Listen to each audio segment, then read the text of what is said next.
इस मूवी के स्टार्ट में हम तीन साइंसदानों को साहिल पर जाते हुए देखते हैं, जिनमें से एक आदमी स्टीवन हमें डेड जायंट के बारे में कहानी सुनाएगा। असल में कल इस समंदर में बहुत बड़ा तूफान आया था और इस तूफान की वजह से डेड जायंट साहिल पर आ गया था। इस डेड जायंट को देखकर मछलियां पकड़ने वाले बहुत हैरान थे। मछेरे डेड जायंट के बारे में पुलिस को इन्फॉर्म भी करते हैं, लेकिन कोई भी उनकी बात पर भरोसा नहीं करते। लेकिन जैसे जैसे लोग साहिल पर जाते हैं, उनके पास सुनाने को सिर्फ जायंट की कहानियाँ थीं। फिर तीनों साइंसदान साहिल पर जाने का फैसला करते हैं, जहाँ पर वो जायंट को अपनी नज़रों के सामने देख रहे थे, जिसके बारे में वो बहुत से लोगों से सुन चुके थे। इस जायंट को देखने के लिए बहुत सारे लोग साहिल पर जमा थे, लेकिन कोई भी उसे टच नहीं कर रहा था, क्योंकि सारे इससे डर रहे थे। यहाँ स्टीवन और उसके साथियों ने इसके वज़न का अंदाज़ा 80 टन लगाया। स्टीवन दावा करता है कि जायंट की उम्र का अंदाज़ा लगाना बहुत मुश्किल है। स्टीवन जायंट की नाक, आँखों और होंठ से अंदाज़ा लगाता है कि ये एक जवान जायंट है। वो तीनों साइंसदान जायंट के आसपास चक्कर लगाकर उसकी बॉडी पर तहकीक कर रहे थे। इस दौरान स्टीवन उसके हाथ के पास जाता है, जो कि एक तालाब की मानिंद लग रहा था, क्योंकि वो बहुत बड़ा था और उसमें पानी जमा हो गया था जहाँ मछलियाँ तैर रही थीं। स्टीवन कहता है कि उसके साइज़ से ज़्यादा हैरानकुन बात यह है कि जायंट अभी भी पाए जाते हैं। वो जायंट को साहिल पर खड़े लोगों से कंपेयर करते हुए कहते हैं कि ये लोग तो जायंट की छोटी छोटी इनकम्प्लीट कॉपीज़ हैं। अभी स्टीवन उसको देखकर हैरान हो ही रहा था कि उसकी एक साथी लड़की जायंट की बॉडी पर चढ़ जाती है। फिर वो सब लोगों को बताती है कि ये महफूज है। ये सुनकर सब लोग जल्दी से उस जायंट की बॉडी पर चढ़ जाते हैं। लोग ऐसा करके बहुत खुश हो रहे थे। कोई जायंट की बॉडी पर जंप कर रहा था तो कोई खेल रहा था, लेकिन स्टीवन ना तो उस पर चढ़ता है और ना ही उसे छूता है। दूसरी तरफ उसकी साथी जायंट के बारे में नोट्स बना रही थी।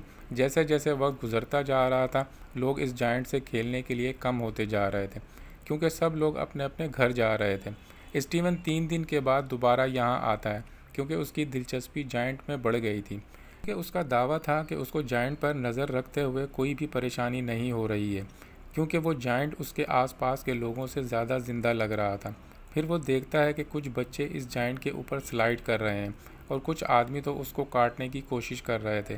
तो आज वो जायंट के पास देर तक रुकने का इरादा करता है, लेकिन जैसे ही वो जायंट के पास आता है तो देखता है जायंट की बॉडी ख़राब होना शुरू हो गई है और उसका हर हिस्सा अजीब नज़र आ रहा है।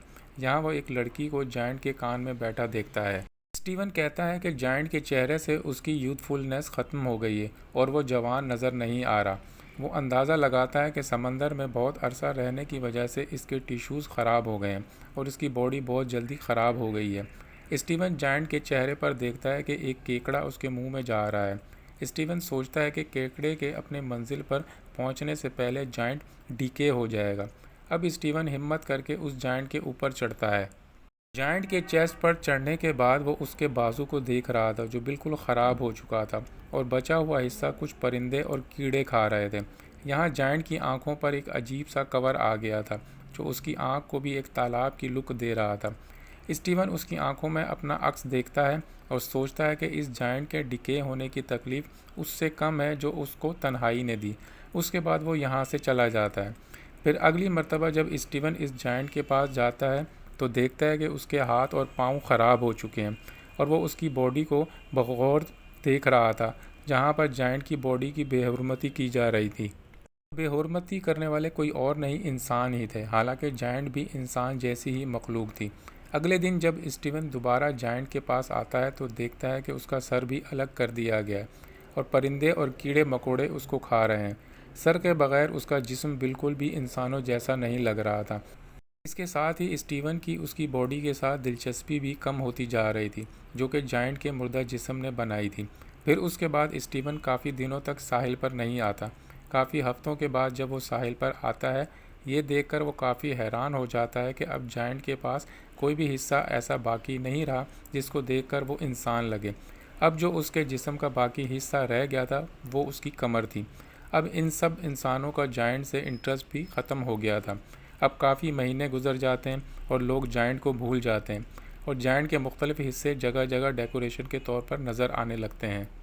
एक दिन साइकिल चलाते हुए स्टीवन इस जायंट की खोपड़ी एक मैदान में पड़ी देखता है। वो सोचता है कि अगर वो तलाश करे तो जायंट के बाकी हिस्से भी उसको मिल सकते हैं, क्योंकि स्टीवन के मुताबिक जायंट की हड्डियों से बनी हुई डेकोरेशन ज़्यादा अच्छी हैं। यादों से जो स्टीवन के दिमाग में है। अब जायंट के कुछ हिस्सों को सर्कस में भी रखा गया था। दानों का कहना था कि जायंट को जिसने भी देखा है वो उसे डरावनी मखलूक ही समझते थे जो कि मर चुका था, लेकिन जायंट आज भी उसके लिए ज़िंदा था। वो अक्सर अपने ख्वाबों में देखता था कि जायंट उसके शहर से गुजर रहा है और वापस साहिल पर जाकर अपने जिस्म के हिस्से इकट्ठे करके समंदर में जाने की कोशिश कर रहा है। ये मूवी अब हमें एक गहरी सोच देती है कि कैसे एक इंसान इस दुनिया में आता है और दूसरे लोगों की ज़िंदगियों में अपना असर छोड़ता है। वो लोगों से सीखता है और लोगों को सिखाता है, लेकिन जब वो इस दुनिया से चला जाता है तो लोग उसे भूल जाते हैं। के दिन महीने साल गुजर जाते हैं लेकिन कोई उसे याद नहीं रखता, बिल्कुल वैसे ही जैसे हमने इस मूवी में देखा कि कैसे जायंट आया और सबकी दिलचस्पी का मरकज़ बन गया। फिर वही बात, दिन महीने साल गुजर गए लेकिन फिर वो किसी को याद नहीं रहा। असल में यही इंसान की ज़िंदगी का कड़वा सच है कि जब तक इंसान ज़िंदा रहता है लोग उसे याद रखते हैं, लेकिन वही इंसान जब मर जाता है तो कुछ दिन बाद लोग उसे भूल जाते हैं।